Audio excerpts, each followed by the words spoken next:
Okay. Um, so Abby and I worked together as the Colorado Healthy Headwaters Working Group, which was formed in 2020 to really get at stream restoration policy and help support stream restoration projects being able to move forward. And you can see that we have the members are from federal agencies, state agencies, local government, tribes, nonprofit, academic, and actual practitioners. And I'm an attorney, focus pretty much just on stream restoration policy at this stage in my career. Abby, would you introduce yourself? Thanks, Jackie. Hi, everyone. Abby Burk. It's good to see some familiar names, on the participant list and everything. But I am the Western Rivers Program Director at Audubon Rockies and co-chair of the Colorado Healthy Headwaters Working Group with Jackie. My background is in stream ecology and restoration practice. And today my work sits very squarely at the intersection of water policy and project implementation and conservation strategies. And at Audubon, I get to lead an interdisciplinary team supporting stream and wetland restoration projects and advancing partner efforts and helping align policy and funding to benefit Colorado's rivers, wetlands, and birds, and certainly our communities. And a core part of the work that Jackie and I do is really to bring people together to connect policy, connect funding, and on the ground projects in a practical and durable way. And it's been a privilege to partner with Jackie for years on this work. And tonight's presentation may be in the nuts and bolts in the permitting, but as Nate said, is now that we have these kind of new frameworks and laws kind of that we operate through, this is the key cornerstone part of how we do successful projects going forward. So happy to be here with you tonight. Okay, so the first section of this talk is going to be focused on Reg 87. And so I'm going to do a high-level overview that's very focused on state permitting requirements for different types of stream restoration projects. So really the analysis starts with, are you working in an ephemeral, an intermittent, or a perennial stream or wetlands? And Abby is, as we go along, is going to be putting resources into the chat. So do watch the chat for links that you can grab and download additional resources. Okay, so how you basically go about this is there's two main steps to analyze whether or not a state authorization, and that is the lingo that they chose to use in this program, state authorization or general authorization or an individual permit. That's the lingo instead of a permit. It's just what it's called. So whether or not you need a state authorization for your project is the first step that you want to analyze is what type of stream system are you restoring? Whether that's ephemeral and does it have or does it not have wet meadows associated with it? Um, Intermittent with riverine wetlands and perennial with riverine wetlands or isolated wetlands. So in this picture, you see here an intermittent stream. Um, and so we'll go through some analysis on what you need to do if this is the system that you're working in. So after you determine what type of stream system you're working in, then the next question you need to ask is, does an exemption to having to get a permit or an exclusion apply to your project? And that's what I'm going to spend the next 15 minutes on, is kind of walking you through those that are relevant to stream restoration. Oh, okay. So activities that are exempt from the requirements of Reg 87 do not require a permit, do not require a discharge authorization, which is the same thing as do not require a permit. So there are 14 different exempt activities listed in Reg 87, and we're just going to go through the ones that are relevant to stream restoration.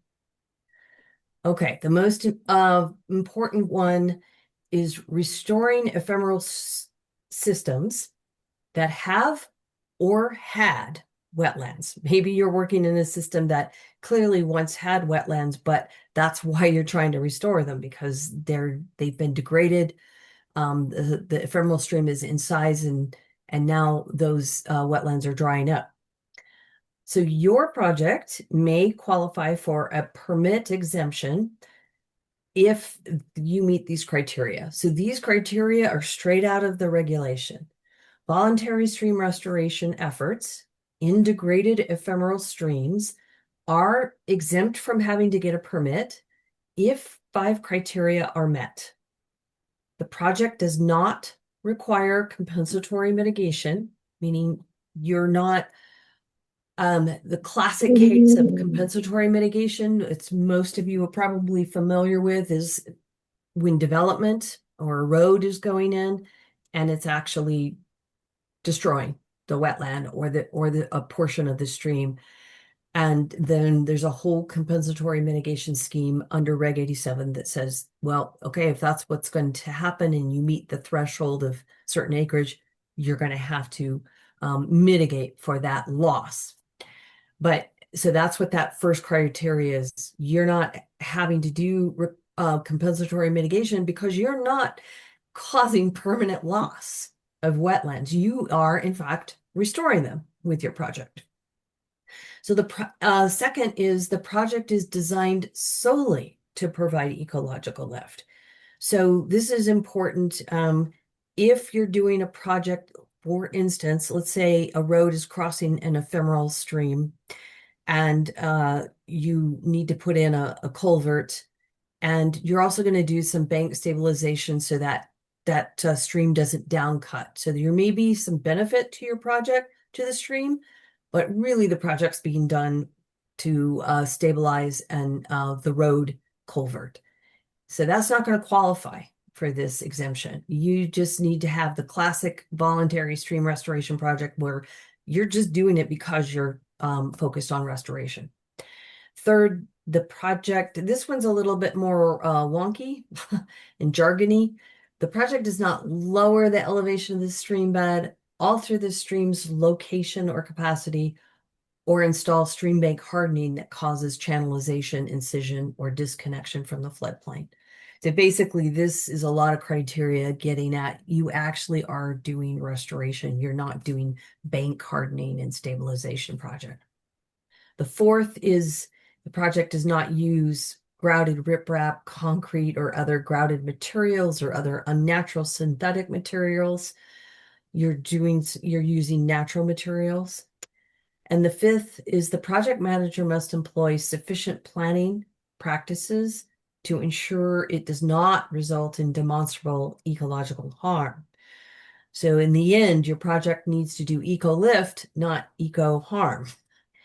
And we have some resources that I can track down for you on that. So we worked with CDPHE to draft a guidance on this because this is a lot of criteria, and some folks may be working in this sphere and they know exactly what this means, and other folks might need more explanation. And so there is a guidance document that came out from CDPHE to go into this further if this is the type of work that you do, that your organization does.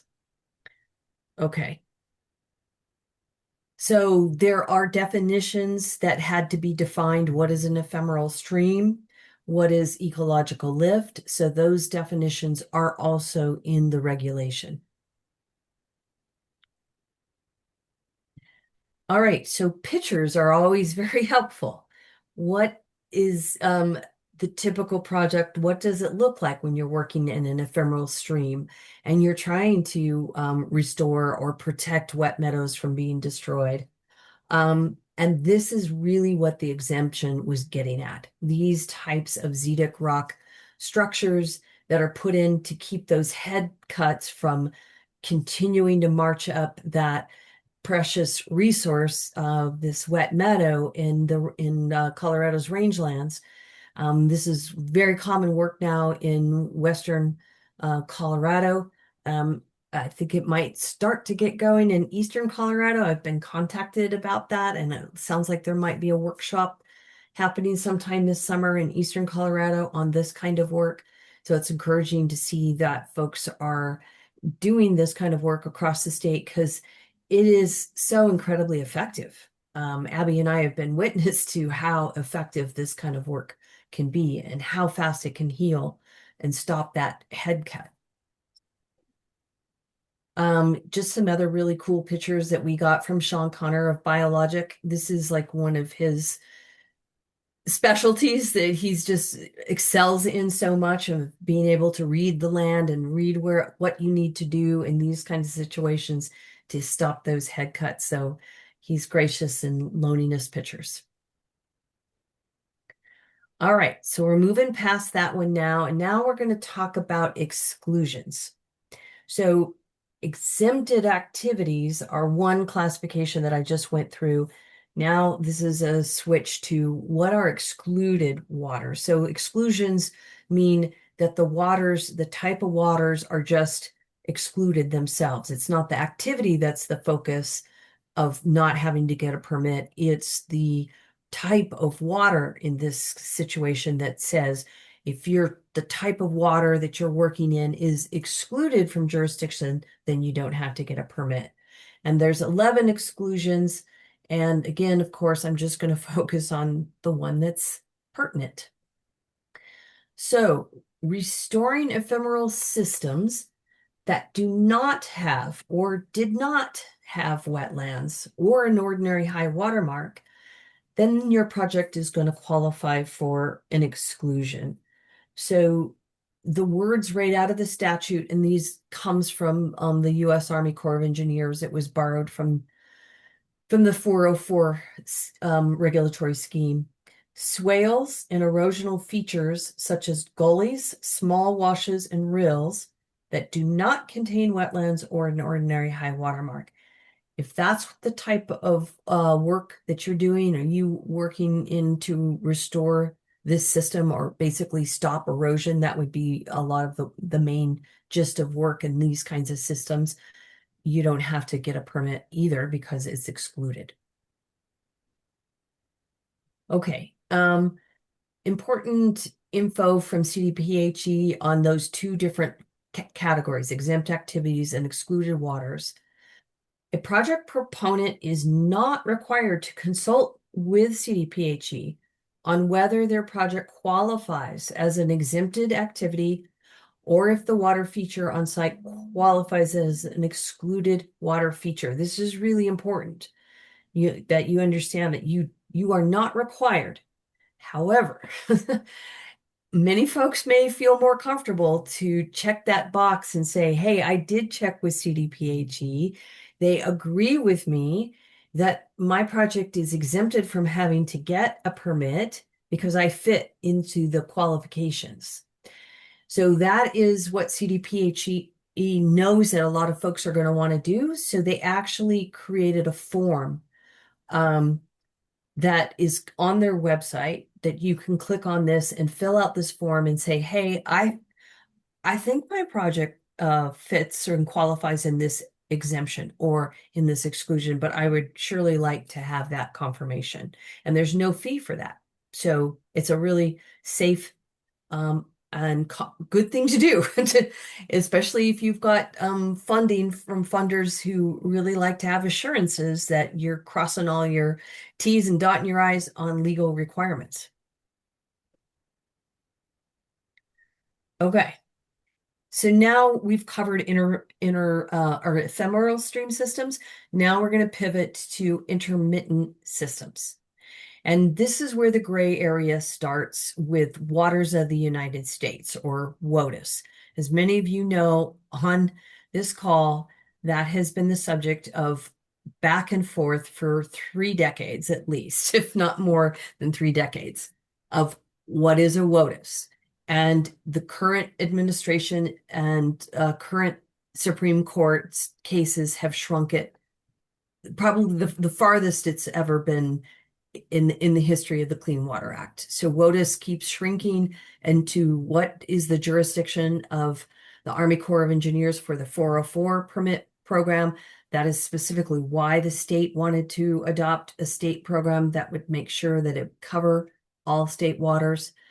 Um, so the real gray area is intermittent. You pretty much could assure for the past 25 years that intermittents were covered, like by the 404. They were a WOTUS and they were covered. But now it's the pendulum has swung the other way. And so it's going to be more like a lot of intermittents will not be covered as a WOTUS, but they sure are state water. So the best thing to do when you're working in intermittent systems is check in first with U.S. Army Corps of Engineers. Check with them first and see if they believe that they are still covering the stream that you're working in as a WOTUS. If that's the case, then you're going to get a 404 permit. If the Corps comes back and says, no, it's not a WOTUS anymore, we don't have any jurisdiction, well, then you're going to have to get a permit from the state because it will be covered by the state. What happens when you have a project that's both WOTUS and non-WOTUS?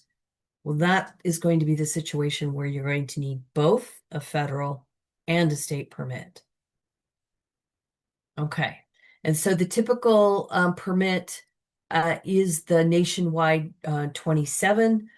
It's and I have some slides specifically on that, on how significantly that has changed just this year. Okay. Jackie, So, so yeah. sorry. There's a question in the chat that I think might be really pertinent to clear Okay. up. Would you be able to explain the difference between intermittent and ephemeral streams? Yeah. Generally, the scientific explanation is that ephemeral streams do not have a connection to groundwater. In fact, that's part of the definition. When you look at USGS, EPA, that was where the state borrowed that definition from those federal agencies and put it into Reg 87 on defining ephemeral streams. There's not a connection to groundwater. So ephemeral streams only flow after precipitation events. So monsoonal events, they may flow after a snow melt, but it's short duration and it's not being fed by groundwater. So intermittent streams do have a connection to groundwater. But in the dry season, like in this picture, that groundwater drops down and you don't get the flow. So you get the flow again in intermittent streams during snow runoff and monsoonal events. And there may be enough groundwater connection that they run even past those events. And maybe depending on the system and that groundwater connection, they may run out of 10 months out of 12, and they only don't run maybe July and August. So that I hope that helps answer your question. Thanks, Abby, for bringing that up. It was a very good point and a good question to answer right now.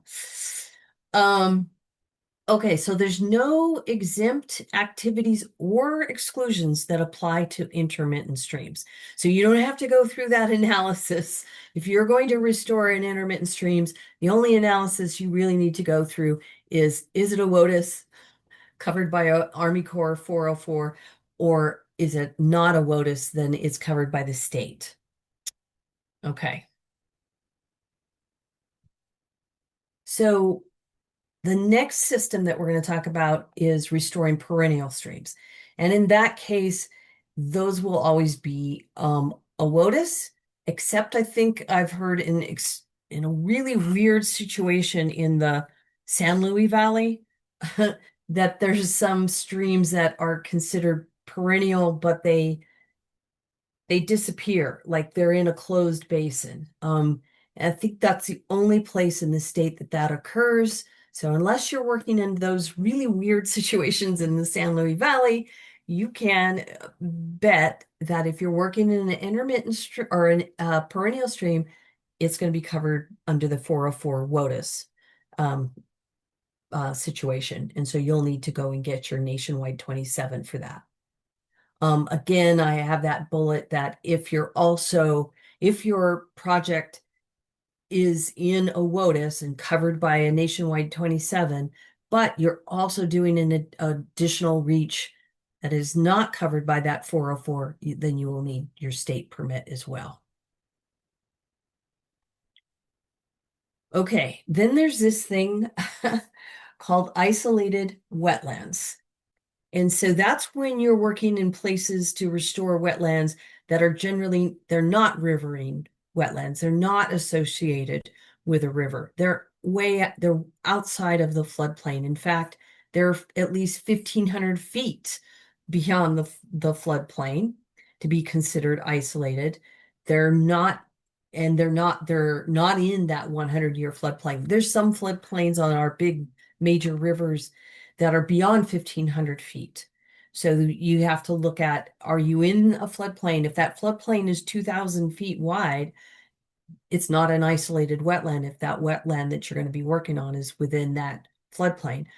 If your floodplain is only, say, 500 feet wide, but you're working within 1,500 feet of that ordinary high water mark for that stream, then again, you're not going to get this isolated permit.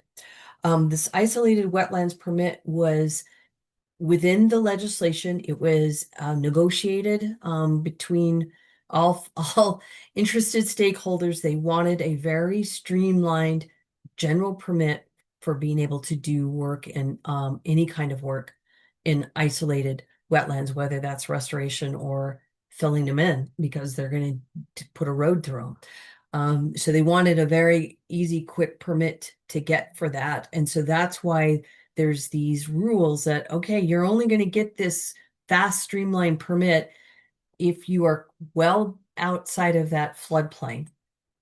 And also, you're not going to impact a fen, a peatland, or a kettle pond.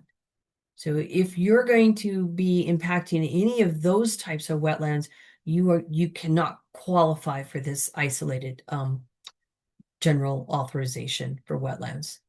Also, there is the pre-construction notice is not required for this general permit, but certain project information must be submitted within 90 days after project completion. This was a way for CDPHE to at least track how often is this happening? How often is this isolated general permit being used?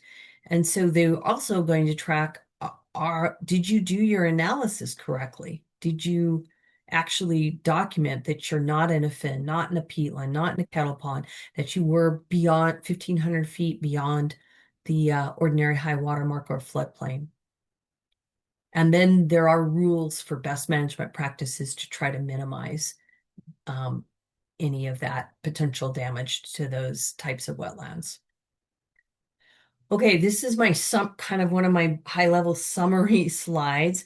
We often share this. This has been in a webinar that we have focused on Reg 87, and Abby's going to share that link to that webinar that we did in February.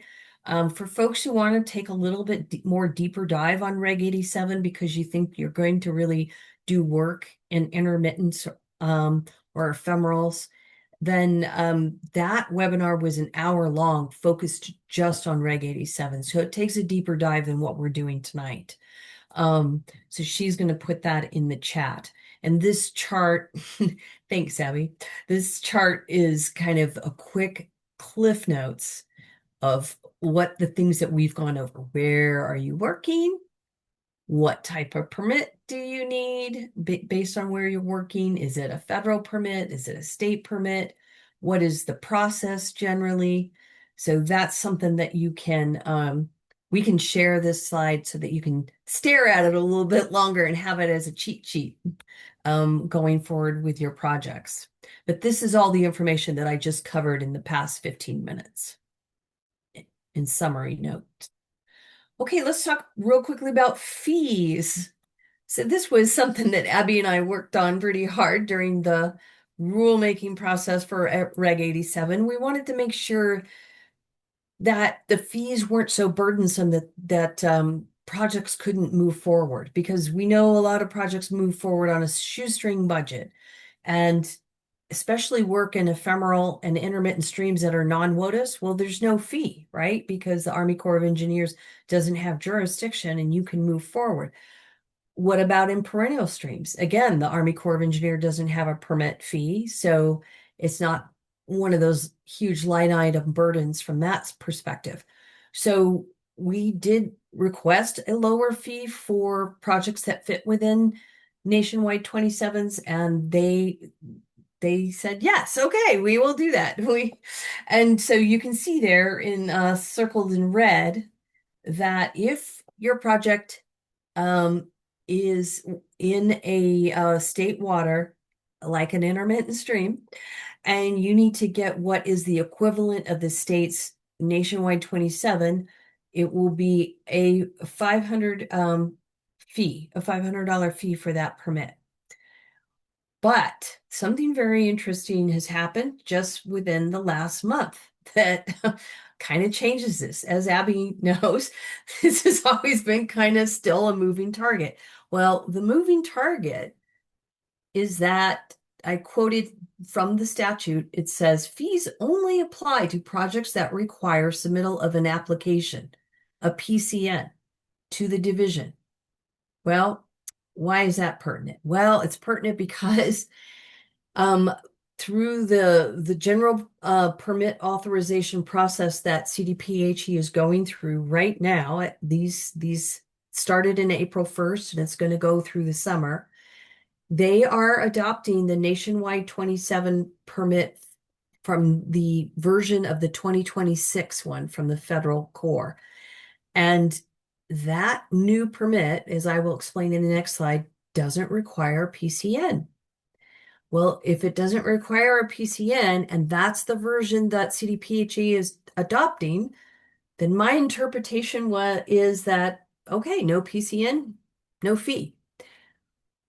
That's just my early interpretation. That's my caveat there. We will have a discussion sooner or later with CDPHE to understand if that is a correct interpretation. So it's either 0 or 500 though. There we go. Okay. So applying for a permit, I wanted to share with you this important website. This is a landing page for all things that you need to know about the state's new dredge and fill Reg 87 program, where you go to determine whether you need a permit or not, whether you have an exclusion that applies or an exemption. So this is the page. And Abby, if you don't have that, you have that, you put it in. Great. Abby's on track of that. She's putting that link into the chat. That's the one you want. Okay. One thing that we didn't have time to go into tonight is temporary permits. It's too much to try to explain that.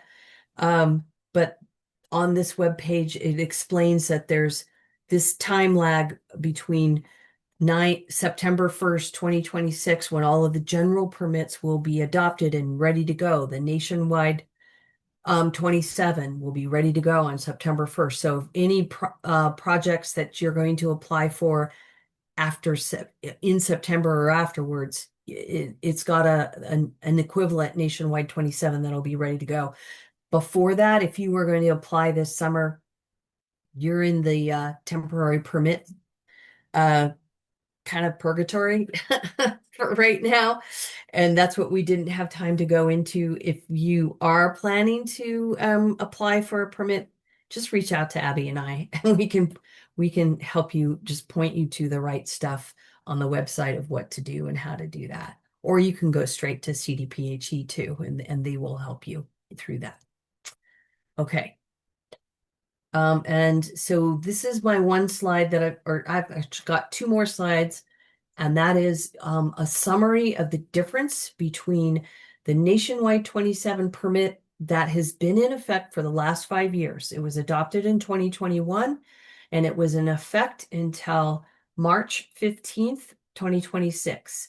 And then it was replaced with a new 5-year nationwide 27 permit, which is significantly different and in a really good way. So this chart zeroes you in on what is the difference between the 21 and how it was done for the past 5 years and now how it's going to be going forward. And I highlighted in green the two biggest things that were causing a lot of uh, headache. I'll say headache and money, time and money to get these two things done. First of all, there was a PCN, the pre-construction notification that was required, which was a really long form that you had to go through and fill out in very much detail and submit to the Army Corps. And it might take a while for them to get back to you with that on in setting up an appointment to go through your project. You had to do a site delineation, so formal technical delineation of wetlands was required. There was this thing called ecological reference, and it relied primarily on existing local intact natural ecosystems that you were saying in your application. This is what I am, this is my reference reach. My reach is degraded. I'm going to restore it. And this is what I'm looking at as to the condition that I hope to aspire to in my project. That's really hard to find sometimes. I know in a project that I worked with Abby on, that took quite a bit of time for the consultant to try to track down a reference reach that was really relevant to the project. So now if you look at the column on right over here, the new 26, you don't have a PCN anymore. Now it's just a very streamlined report that you have to fill out and submit 30 days prior to you starting construction. It's very much streamlined as compared to the past 5 years in the PCN. Now you don't have to do a technical, expensive wetlands delineation. That's going to save usually at least 10,000 bucks right there on your project. That's generally at least what it used to cost for wetlands delineation. Um, so now you can just do a baseline habitat map using aerial imagery, photo points, and field verification, and describe what your baseline is in your application. Um, so a lot of great things about this new Nationwide 27. And when I'm done with my talk, I'm going to put a link into the chat of that's the that goes takes you right to that new permit. Okay, last slide. Just the last couple of things is the underlying foundation of the permit between the 21 and the 26 did not change from the perspective that the project must still prove a net gain, a net increase in aquatic resource functions. So that is still the gist of this permit is like we're allowing you this streamlined project because you're going to provide a net gain. It does not authorize dam removals or stream channelization for flood control. It really is trying to move folks away from hardening of the bank and calling it stream restoration. And so it definitely has language around that. And so again, this is the one that CDPHE is adopting for the 2026 Nationwide 27. So that's really good news for stream restoration managers and practitioners. It's going to save a lot of time and money. Okay. Abby, did you see any other questions that were like really burning? I tried to answer them in the Okay, chat. One of the great. only other question that was kind of outstanding, and I put kind of a novel in the chat to answer it, was around what is a WOTUS, because that's, and quite frankly, folks, that has been litigated my entire lifetime, what that Yeah. is. So what I put in there is pretty good. I wouldn't say that, it's kind of a moving target all the time. But I really want to emphasize that how, Colorado is the first in the nation to really prop up protections after Sackett because of the great variance we've had in that definition of WOTUS and what is covered under Clean Water Act jurisdictions. And for us in the West, that means a lot. That's our federal partner that provides the protections. And then all of a sudden that went away. And everything that Jackie just talked about is really nation leading legislation and then regulatory framework. We're the first in the nation to do it.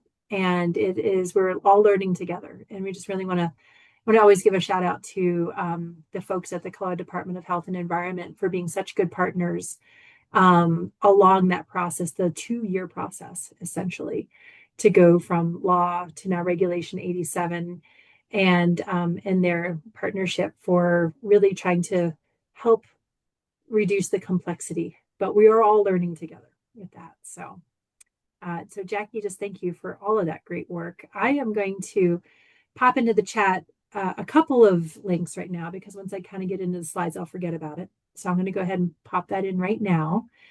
And, as we kind of switch streams, no pun intended, that today our main goal is really to increase the understanding and confidence around two things. First is identifying which types of restoration projects and methods can fit within Senate Bill. It was in 23, so that's why we call it Senate Bill 23-270. Or you might hear me just call it Senate Bill 270 or just 270 at times, because we really think and work a lot with this. And so this Senate Bill 270 around minor stream restoration activities framework. And then second, we're going to increase understanding on best management practices for projects that do and do not fit within Senate Bill 270. So Senate Bill 270, alongside of Regulation 87, as Jackie was talking about, these are really shaping the future of stream restoration in Colorado. Over the past 2 years, Jackie and I, through the Colorado Healthy Headwaters Working Group, have helped conduct trainings with state agencies, NGOs, watershed groups, practitioners, and many others, focus on how to responsibly work under this new law. And kind of fun, Audubon is also implementing one of the first stream restoration projects moving forward under Senate Bill 270 on about a 1.7 mile restoration project here on the western slope. So I also want to make an important clarification at the outset here that what we are sharing today reflects our understanding and interpretation based on years of working on stream restoration, water policy, and water rights issues in Colorado, as well as extensive conversations with practitioners and agencies and legal experts. These are our professional opinions and educational interpretations kind of intended to help support responsible restoration planning and implementation while respecting Colorado's water rights system. Jackie, can we hop to the next one?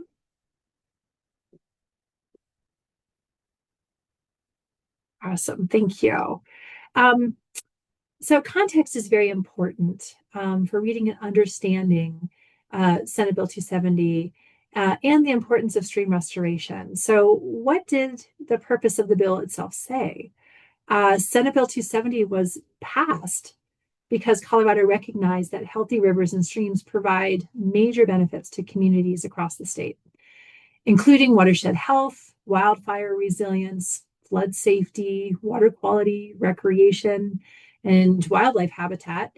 The bill was designed to help facilitate stream restoration projects by creating greater clarity around how restoration can move forward within Colorado's water rights system while still protecting against material injury to water rights. And so highlighted in blue here on this slide is a really critical statement right from the bill's declaration page that the state should facilitate and encourage the commencement of projects that restore the environmental health of natural stream systems. Jackie, let's hop to the next one. So it kind of matters where a law lives in Colorado statute. So where does this law live? This Senate Bill 270 lives in Colorado water law in a section called 602, which is full of exemptions and presumptions.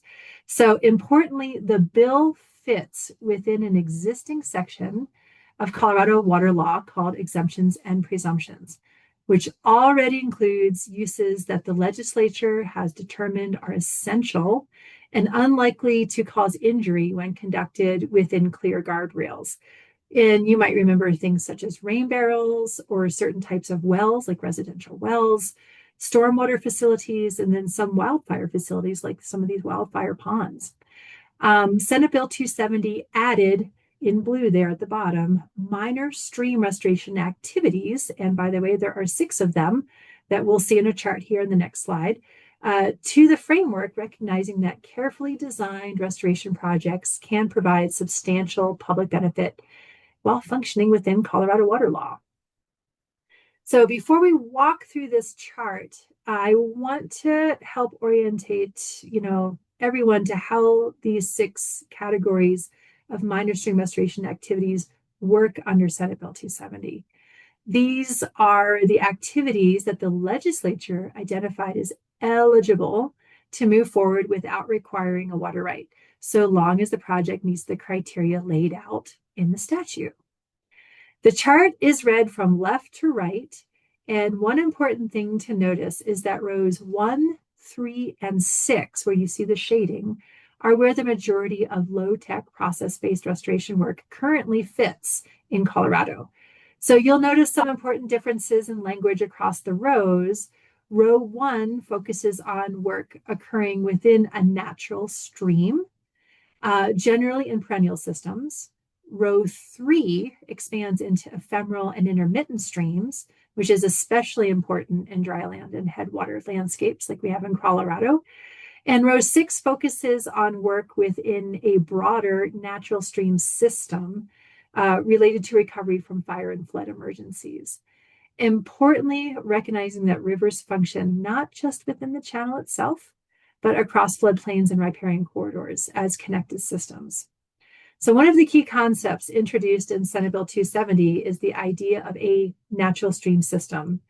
Historically, Colorado water law focused narrowly on channels where water flowed between observable banks.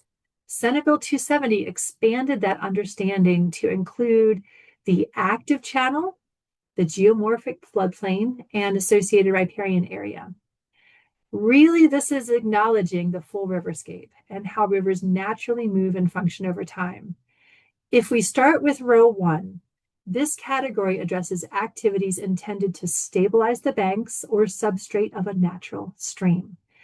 Think primarily of perennial streams here. Under this category, structures used in restoration must still allow water to flow downstream at all times, both during base flow and higher flow events. The structures also cannot cause water levels to exceed what's called the ordinary high water mark, and we'll talk about this in a moment.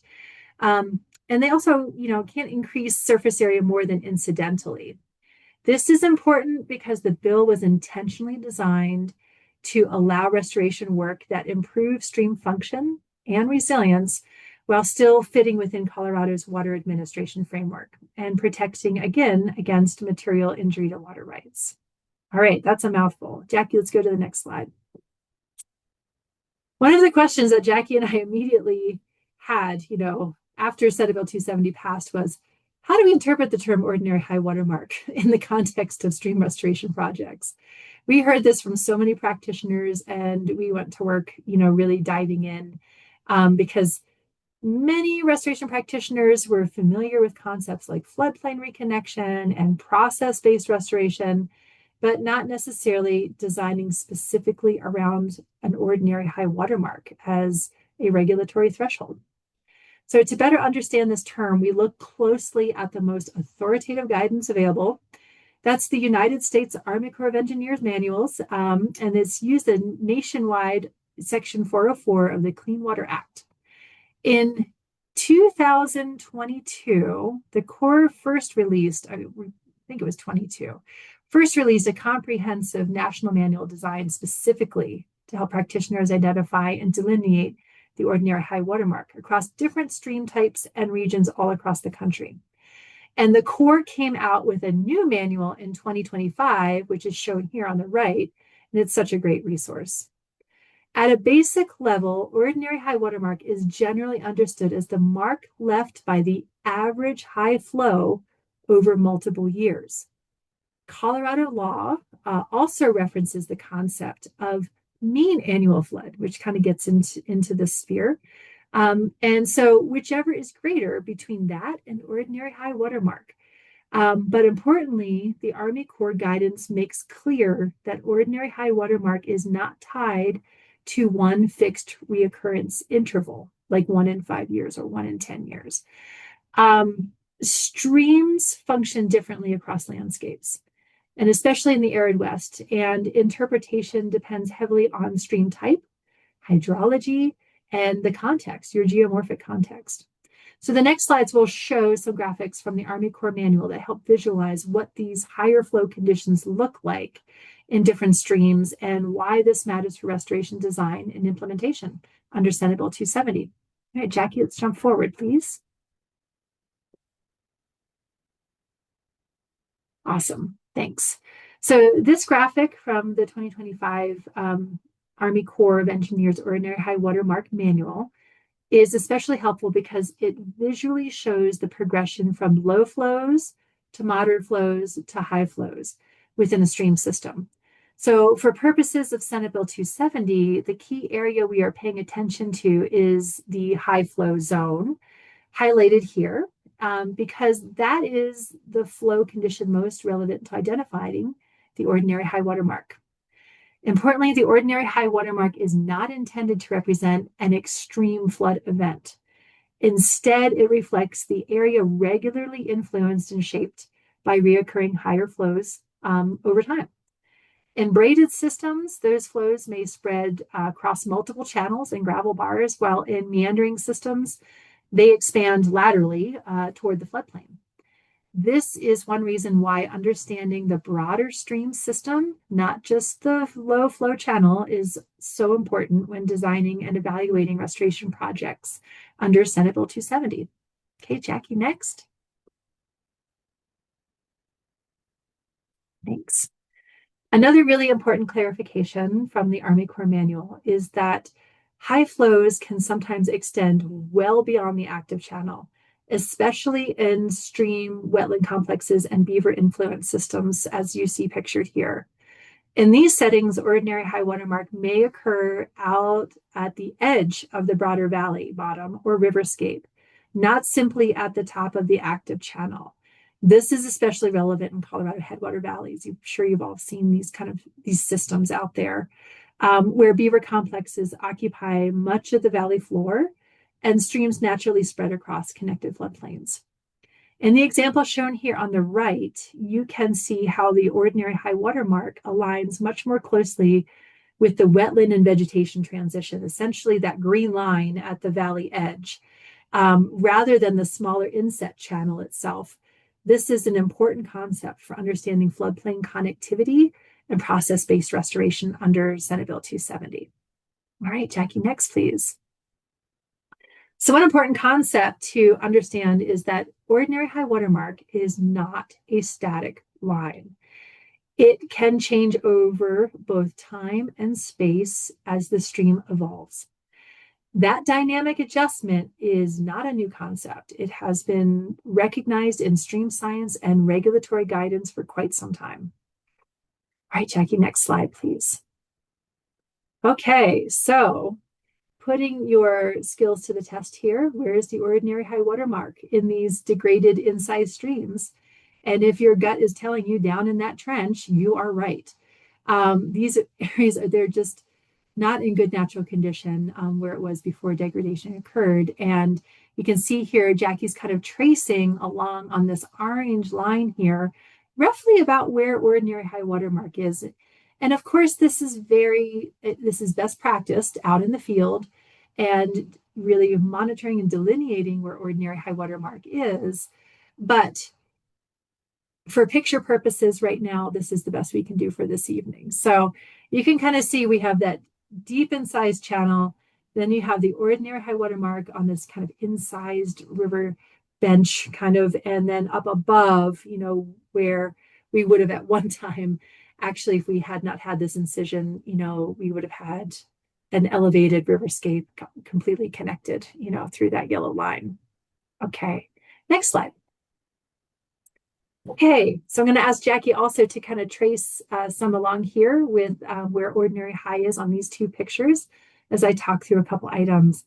So some examples of low-tech process-based projects that would fit within Senate Bill 270 criteria are shown here using some post-assisted log structures and large woody debris. These are some examples from Anna Branch Solutions. You're probably very familiar with them. And in these examples, the restoration structures are porous and allow water to move through both during base flow and higher flows, while not pushing water above the ordinary high water mark or substantially increasing water surface area. So over time, those structures will naturally accumulate sediment. They will naturally help reconnect with the floodplain and gradually raise the stream bed elevation. So as that process happens, the ordinary high water mark may shift as the stream system recovers and reestablishes a healthier condition with its floodplain. All right. Thanks, Jackie. Next slide, please. Okay. And here are a few more structures to view. Jackie, would you like to talk about these at all? Because I know these are your photos.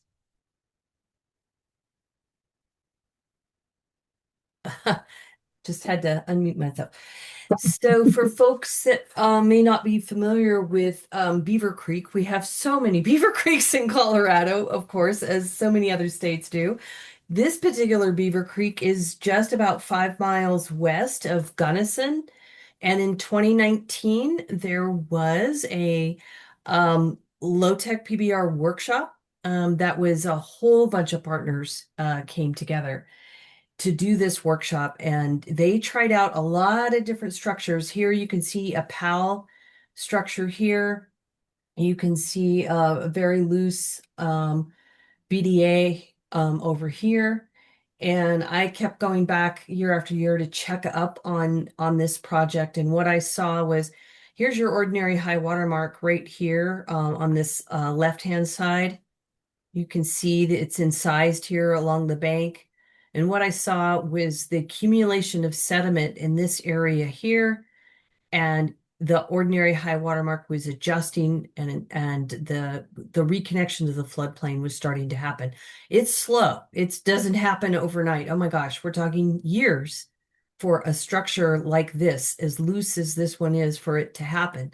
But that it is making a difference. Thank you. And we can hop to the next slide when you're ready.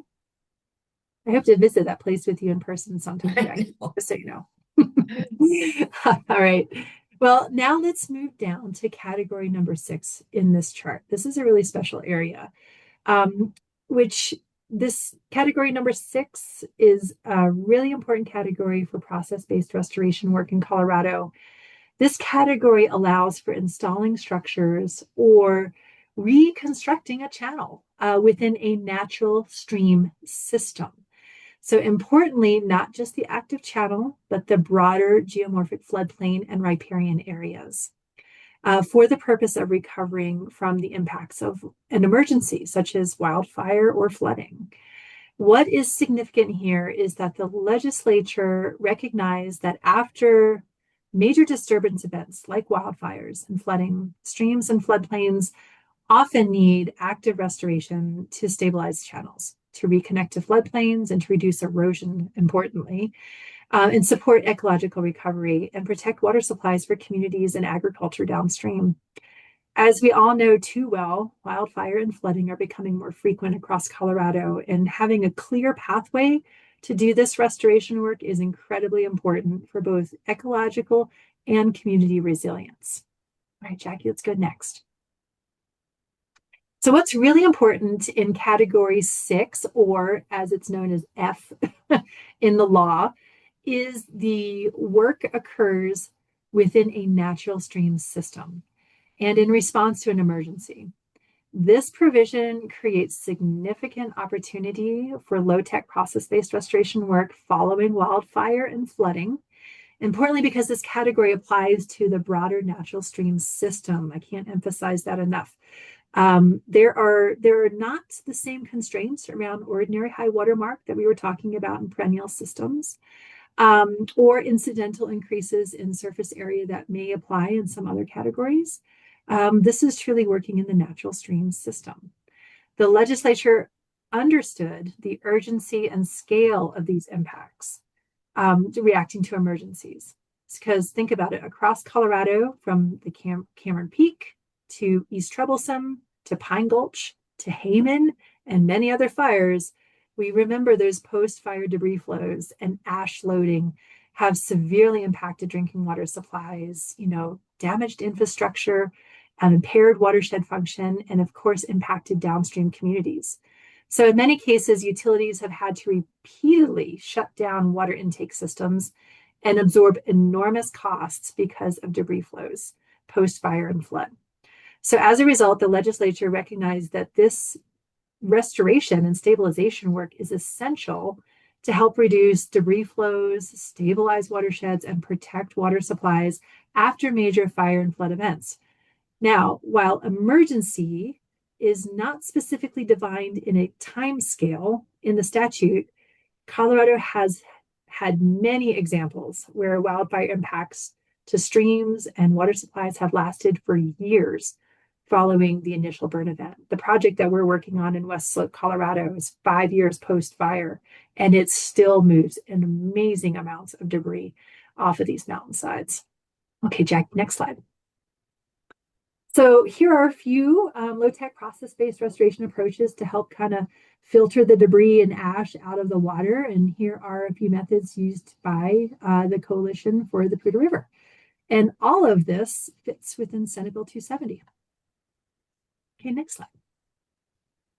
So let's kind of think for a second. Can you take action before a fire? You bet.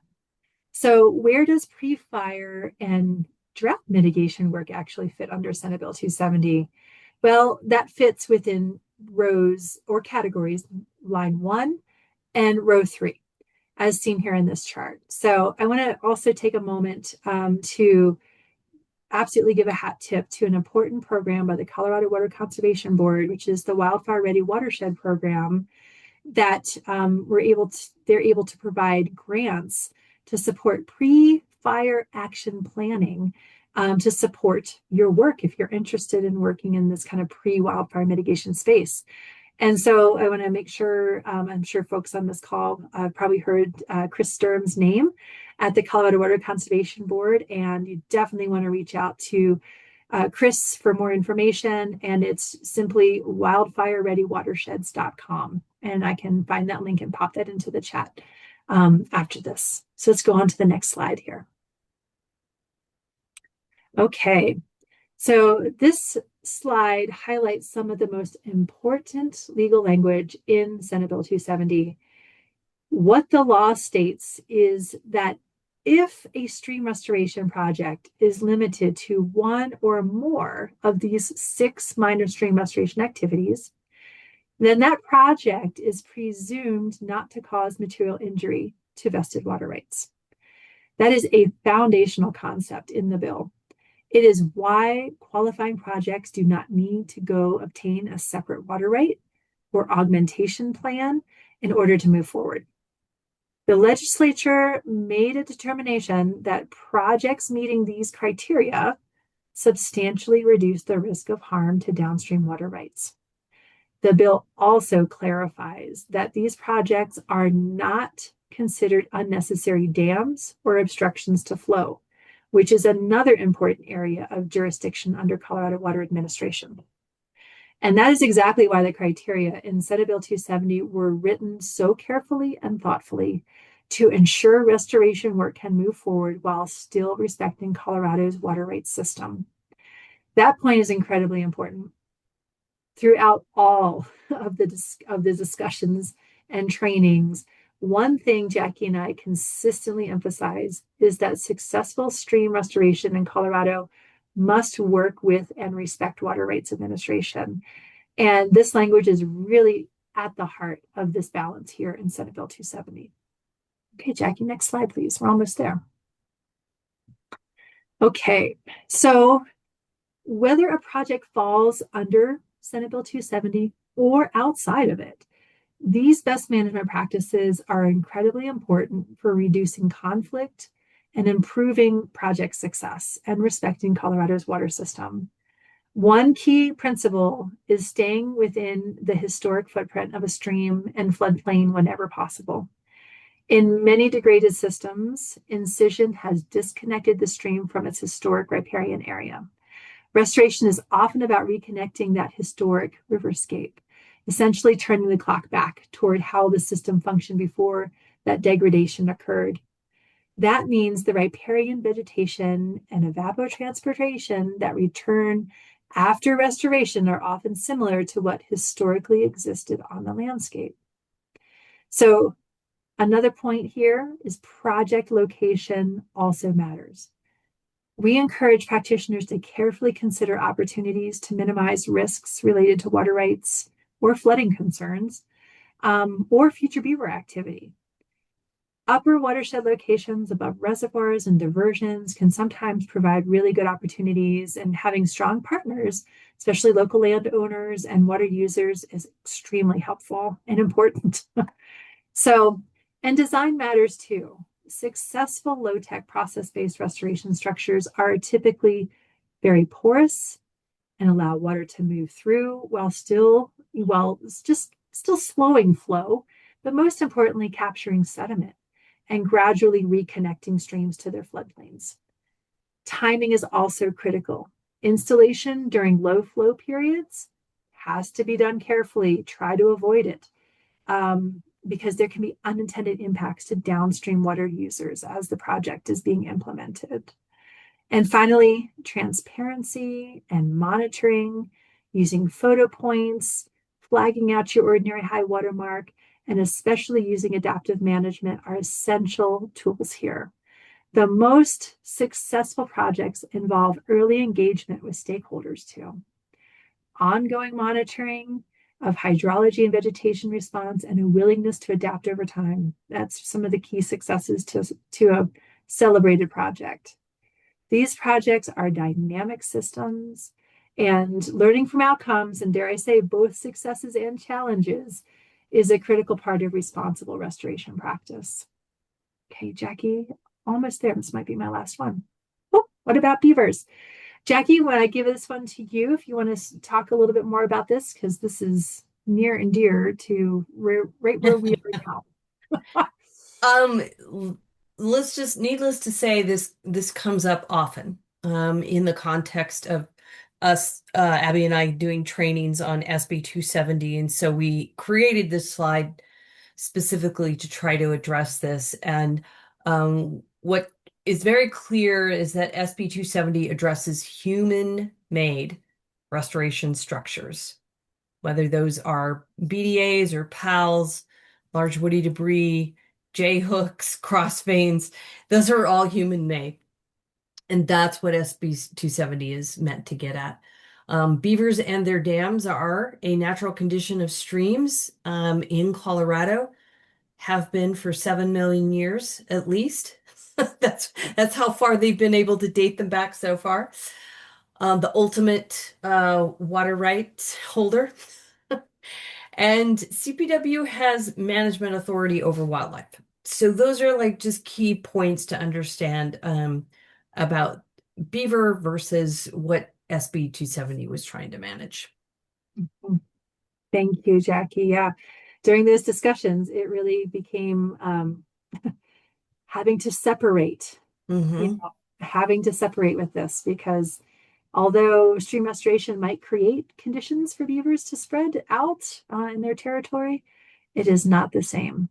And we had to continually draw that line so that we can do both human-made restoration and beaver-related, well, I guess it's all really beaver-related restoration as well, that we had to make sure that we have a bright line, in between the human and the natural with that. So, and right here, very last slide, it's in one of the links, I think in my last chat post, the Senate Bill 270 training manual. Please click on that, take a look at it, download it, and give it a good read. If you have questions, please reach out to Jackie or myself. This is something that we really put a lot of thought into during our training circuit all around the state, including 62 Division of Water Resources staff. We really listened to what seemed to still be confusing and how could we help translate this for practitioners and water rights owners alike. for that. And so this manual represents some of our best thinking and some of the best thinking and input from folks around the state as we were on this kind of training circuit. So please utilize this resource as often as you want, and let us know if you have any questions with that. And I think, Jackie, with that, we're maybe ready for questions. Yes, we are. So I'm going to stop sharing and come back on. And Nate, I don't know if you want to moderate any questions or I don't see any others in the chat at this moment, but however you want to handle this, Nate. I don't know if you ask people to uh, this is a relatively small group. We can definitely turn on cameras and mics and ask questions directly. Yeah, I can see everybody on my screen now. If you have a question, please unmute. Hold up your hand if you know how to use that function. Or you're welcome to put your questions in the chat and we can read them out from there.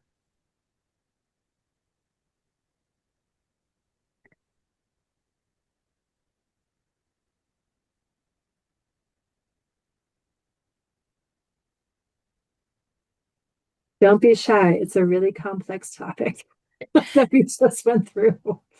It is a complex topic, and that's why people often are like, yeah, that was a lot to go through. Um, hey, Doug, good to see you. Yeah, hi there. Thanks you guys for helping out again in Northern Colorado. For those who don't know, Abby and Jackie have been working their butts off for years on this stuff, and we can only thank them for everything they're contributing here. So I'm curious, SB 23-270 was 3 years ago now. How is it going out there in the field? Have there been glitches or has it been pretty smooth in terms of the feedback you're getting? That's the $1 million question, and I'm gonna let Abby take the first swing at that because there's a lot going on. Yeah, there really is. And, you know, um, where we are right now, and it's the recent rains and precipitation and snows and all of this have kind of hopefully helped a little bit. But in the light of drought and kind of a shifting political landscape, there's been more scrutiny and watch on stream restoration. And the South Platte has really been kind of at the epicenter of this. It kind of was even during the development of Senate Bill 270 back in 2023. And to that end, there are definitely some noise of folks of kind of making some of the confusions around what a post-assisted log structure or beaver mimicry structure is doing. It's not creating illegal ponds. This is something that is working to capture sediment and reconnect floodplains. And so there's still some need for further information. I think that will be, Doug, I think that's going to be for a long time. And as we look at, it's so funny to look at a smaller project and then zoom it out to interstate discussions. But sometimes our interstate compact obligations and the drought and maybe interstate tensions right now make people really look at every single water droplet out there. And so being thoughtful in how we talk about our projects and communicate visually as well as in written word or video is really important to show the multiple benefit of stream restoration. And that, to me, you can't ever go wrong with that. But we do have to be thoughtful and careful because people, the water rights community is often kind of coiled back in drought times like this and worried about losing even more.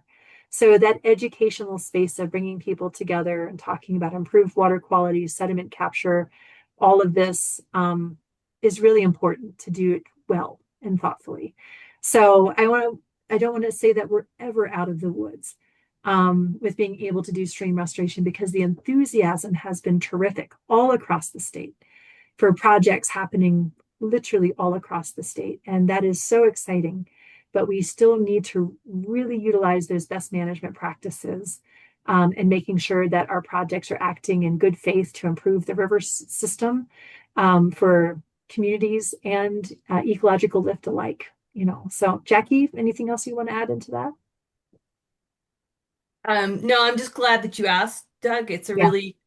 It's a really good question, a reflection point after 3 years, and where are we at? And I would say it varies by basin. That's true. It really does on how it's going. And in those basins that are where it's highly over allocated and there's compacts, it's under a microscope. Mhm. And where that's not the case, things are going more smoothly. So it really is kind of basin by basin. Mhm. Great Oh, question, though. thank you. Yeah, I know it's going to be a process. yeah. Takes It's some vigilance. forever. This is a lifelong thing, you know? We have a question in the chat, and then Scott Hatfield has his hand up as well. The question in the chat that came first is there something similar to SB 270 related to wetland restoration? Well, it's kind of Regulation 87, I guess, It, to that end, right?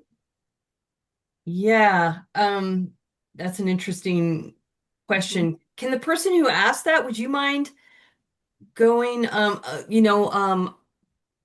on your mic and then just kind of expounding a little bit more like the example of what you're thinking in your mind. Because if it's truly an isolated wetland that's not a riverine wetland, then you're not going to usually have a water right filed on it, and it's just a totally different analysis. So I'm just curious, does the person who put that in the chat, do you want to um come on and give a little bit more explanation? Yeah, that's me. Can you hear me? This is Yeah, Abby Abby. Harris. Yeah, hey, I just moved to Colorado about a year ago, so the whole water rights thing is something new to me, and I think you may have kind of answered it going into that. So I do some stream and wetland restoration, and just, keeping the files in my head of all the boxes to check on that sort of thing. So I think you may have answered it in, analyzing where the wetland falls is kind of the main point there then. Yeah, yep, definitely. And then of course it's regulated under the new state Reg 87 program, and then you just have to go through the analysis of what type of wetland. Is it a fen, peatland, or kettle pond? Then it doesn't qualify for that very hyper streamlined isolated wetlands permit. Um, and then anything you want to do with it with restoration, though, um, it's probably going to fit somehow under another streamlined permit, maybe even the nationwide 27, if restoration is what you have in mind of that wetlands. Great, thank you.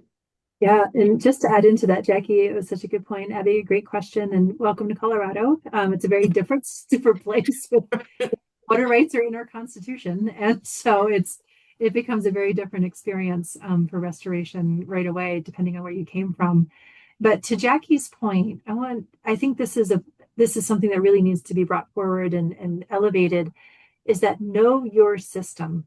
Whatever you're working in, whatever type of wetland it is, whatever type of stream or river system it is, you really have to know what that is. And it's not necessarily a static state. I just visited a stream restoration project, a neighbor actually, Glade Park outside of Grand Junction is home for me. And visiting with this landowner that's done an extensive amount of restoration work on their property, mentioned how their river, they would have said 4 years ago, was a perennial system, and now it's not. And so know your system, what you're working in it, try to track it over time, so that you can make your best analysis going forward, because if it's something in Regulation 87, that's going to save you time and money with your consultation with CDPHE. If it is Senate Bill 270 and stream restoration work, it's going to help you know what your parameters are if you decide to work under that law. So know thy system. It's really important. It's really important. Scott?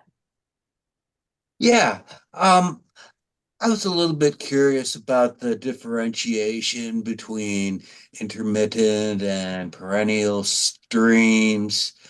A lot of projects get motivated by trying to get some intermittent streams. They might not flow into the summer, dry up, in the spring, early summer maybe, and trying to get them to flow more, working to get some beaver involved if you can.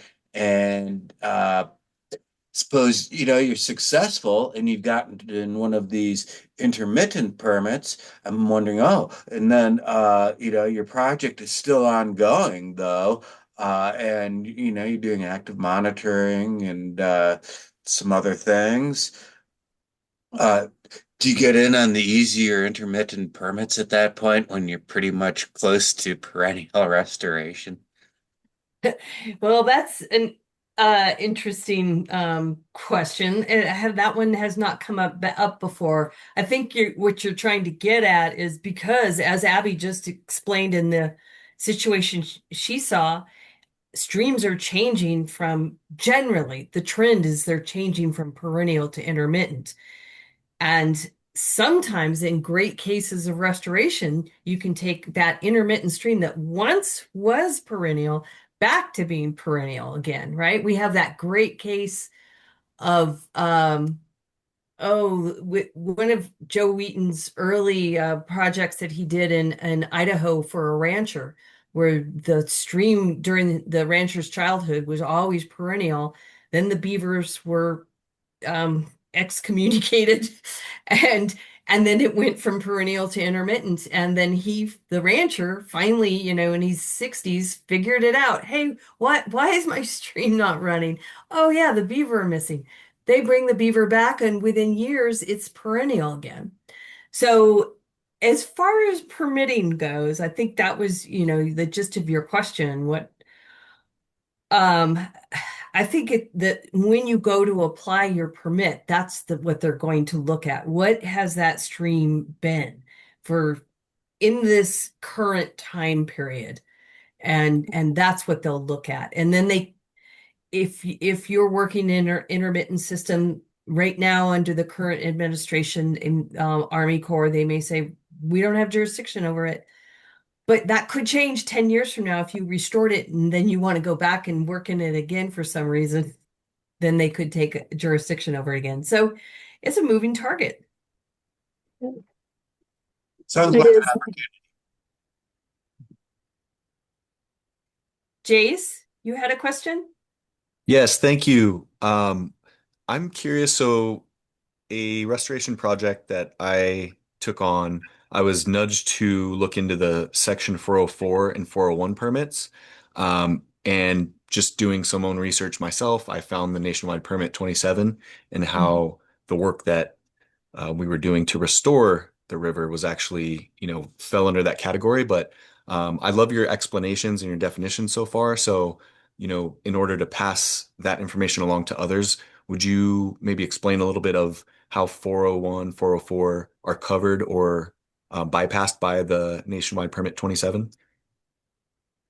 So they're not bypassed. So let's just go with if you are working on a perennial stream, it has federal jurisdiction. It is a WOTUS because it is a perennial stream that's so far, there's never been a rollback of WOTUS to not include in perennial. That perennial streams are pretty much a safe bet. They're always going to be covered by U.S. Army Corps of Engineers 404 program. So the nationwide 27 general permit is just one there's now 60 general permits that the Army Corps has issued as of March 15th, 2026. So 27 is just one of those 60. And the whole point of the general nationwide permits is to streamline the process. They are each one of them is got a set of criteria in order to meet that, getting that general permit. So let's like take, for example, the Nationwide 14.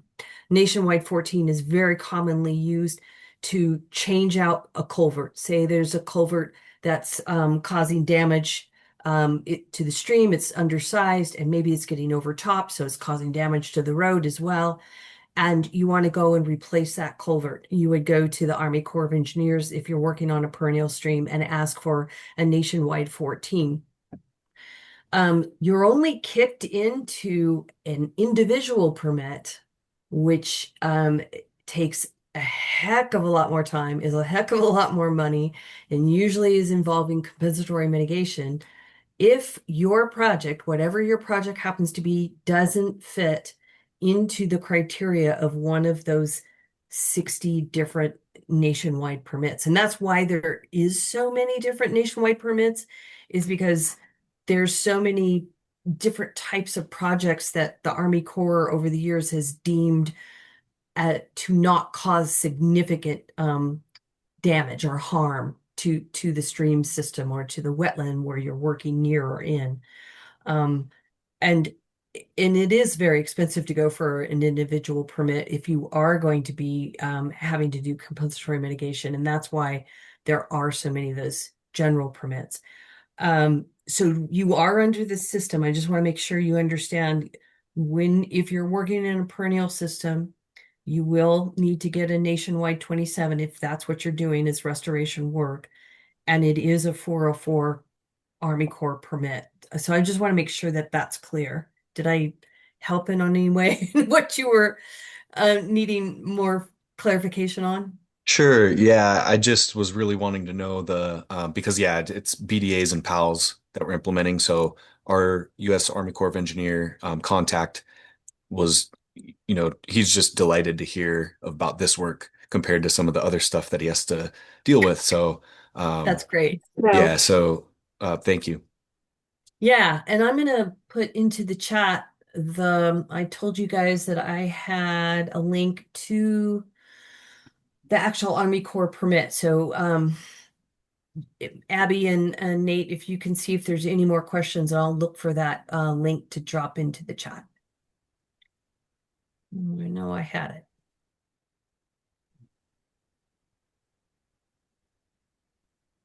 For those of you who haven't been monitoring the chat, we will send out an email yet this evening with all of the links that have been provided in that chat, so that you don't have to frantically try to copy everything. Oh, great. Thanks, Nate, for saying that and doing that. That's very helpful because there's a lot to keep to keep up on. It Okay, has been. great. I found it. So let me just go ahead and put that into the chat. And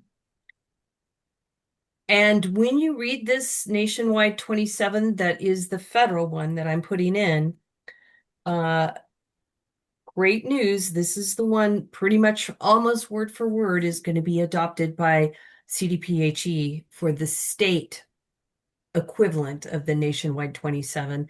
So that's going to be really great for practitioners and consultants doing these kinds of projects to know they parallel each other, both the state and the federal Nationwide 27. Jackie, I'm going to try to see. I'm going to pop this into the chat here. The link that you attempted to put in did not come Oh, up. darn it. That's okay. I might have it here, and it's 14 pages. I'm just trying to. Okay. I wonder what happened. I think this will get us there as well. Okay. But please verify that that's the right I will resource that click you on that and check. Mhm. That one is the permit summary, but I imagine it gets into the permit at some point.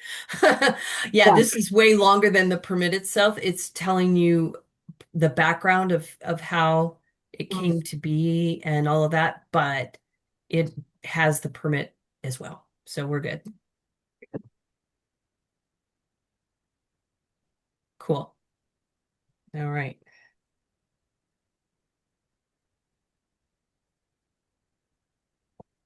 Thanks everybody for hanging in there. That's not Complex easy to themes. do regulatory programs on a Thursday night. It's just not. So thanks for hanging in there and asking great questions.